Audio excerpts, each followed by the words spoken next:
Hello everyone, जय माता दी सभी को। कैसे हैं आप लोग? माता रानी कृपा से स्वस्थ होंगे, यही उम्मीद है। माता रानी आप लोगों पे हमेशा कृपा दृष्टि बनाए रखे। आइए जानते हैं शारदीय नवरात्रि 2025 में कब पड़ रही है, कब प्रारंभ हो रहा है, इसका समापन कब हो रहा है, कलश स्थापना कैसे करनी है, शुभ मुहूर्त कितने बजे से है, शुभ मुहूर्त कितने दो हैं अब की बार, वैसे कितने बजे से है, अभिजीत मुहूर्त कितने बजे से है और शुभ मुहूर्त कितने बजे से है।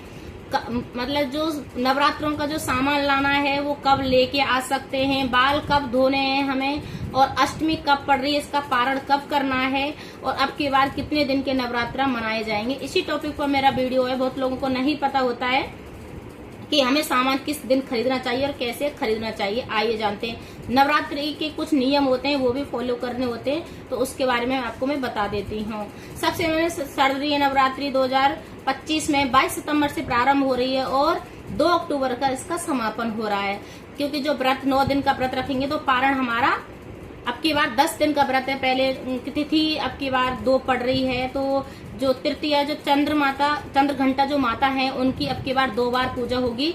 तो इस वजह से एक दिन बढ़ गया है, तो 10 दिन की पूजा मानी जाएगी। हमारा पारण का समय 2 अक्टूबर को होगा, उसी दिन कन्या पूजन भी होगा। तो हमें व्रत 2 अक्टूबर को ही समापन करना, उसी दिन हमें हवन वगैरह करने हैं। अब आता है अष्टमी तिथि कब पड़ रही है। तो अष्टमी तिथि हमें 30 तारीख को करनी है और इसका पारण का समय 1 तारीख को करना है।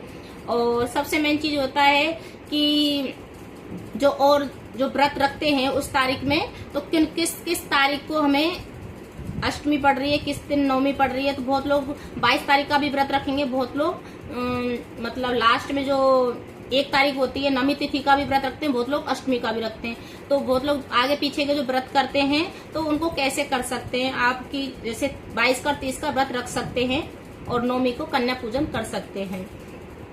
अब आता है हमें कलश और मिट्टी कब खरीदनी चाहिए।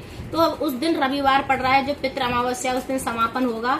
तो उसके बाद हम सारे लोग ही लेके आते हैं सामान। ऐसा नहीं है पितृपक्ष में हम सामान नहीं खरीद सकते हैं, माता रानी का सामान हम खरीद सकते हैं। तो शुक्रवार भी पड़ रहा है और शनिवार भी पड़ रहा है, तो कलश और मिट्टी उस दिन ले सकते हैं। रविवार को कलश और मिट्टी नहीं खरीदना चाहिए, इस बात का आपको विशेष ध्यान रखना है। बहुत लोगों को नहीं पता होता है कि रविवार के दिन हमें कलश और मिट्टी नहीं लेनी चाहिए।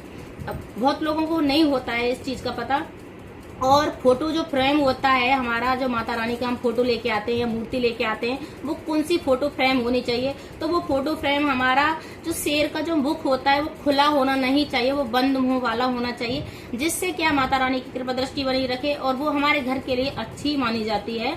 जो बंद मुख वाली हम लेके आते हैं, खुला वाला हमारे लिए सही नहीं रहता है, तो इस बात का भी विशेष ध्यान रखना है।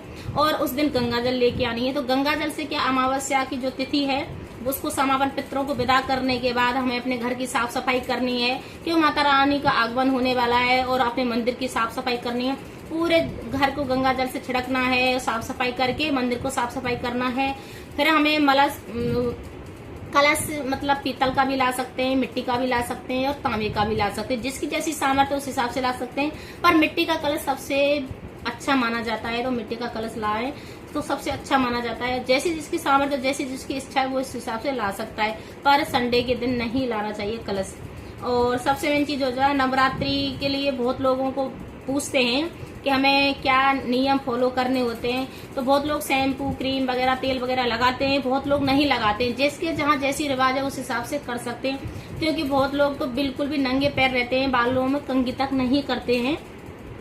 और क्योंकि अब आजकल बाहर रह रहे हैं तो लोग अच्छे भी नहीं लगते हैं, कहीं मंदिर का दर्शन करने जाते हैं तो लगाते हैं क्रीम वगैरह और शैम्पू वगैरह करते हैं। तो आपके सामर्थ्य और आपकी श्रद्धा के अनुसार आप कर सकते हैं।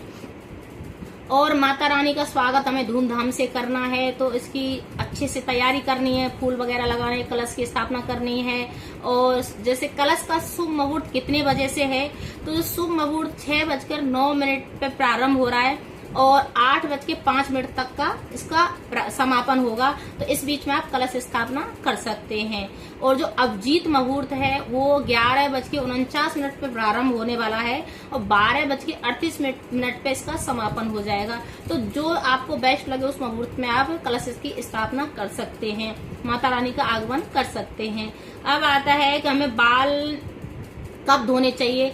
तो हमें संडे को बाल, जैसे उस दिन क्या अमावस्या पड़ रही है, तो हम बाल अमावस्या को नहीं धोते हैं, तो शनिवार को भी सही नहीं रहता है बाल धोना, तो शुक्रवार को धुल लें। शुक्रवार को धुलने के बाद आप ऊपर से पानी डाल लें तो भी चल जाता है। अगर नहीं तो व्रत में जैसे थोड़ा सा नियम होता है कि व्रत के दिन पहले ही नाखून वगैरह काट लेते हैं और बाल वगैरह धो लेते हैं, तब व्रत किया जाता है।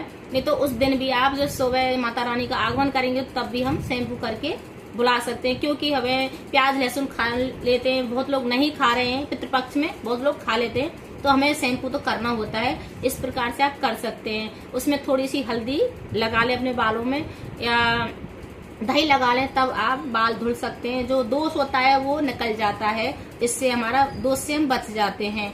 अब आता है कि बहुत लोगों का जैसे किस किस दिन हमारा व्रत का समापन होगा, पारण होगा। तो जो अष्टमी का व्रत रखेंगे 30 तारीख को, वो 1 तारीख को पारण करेंगे, और जो 9 दिन का व्रत रखेंगे, अब की बार 10 दिन का है, तो 22 तारीख से लेके हमें 2 अक्टूबर तक व्रत रखना है, और उस दिन हमें व्रत का पारण करना है और कन्याओं का पूजन करना है और माता रानी को विदा करना है। तो हमें 2 अक्टूबर तक का पूरा करना है। इस बात का विशेष ध्यान रखना है कि हमें क्या क्या नियम फॉलो करने हैं। और जैसे 2 अक्टूबर को गुरुवार पड़ रहा है, तो बहुत अच्छा है, विष्णु भगवान और माता लक्ष्मी का दिन है, तो उस दिन भी आप कर सकते हैं। अगर मेरी वीडियो अच्छी लगे तो लाइक करें, शेयर करें, सब्सक्राइब करें, हर हर महादेव कमेंट में लिखें, जय माता दी भी लिखें। जय माता दी सभी को।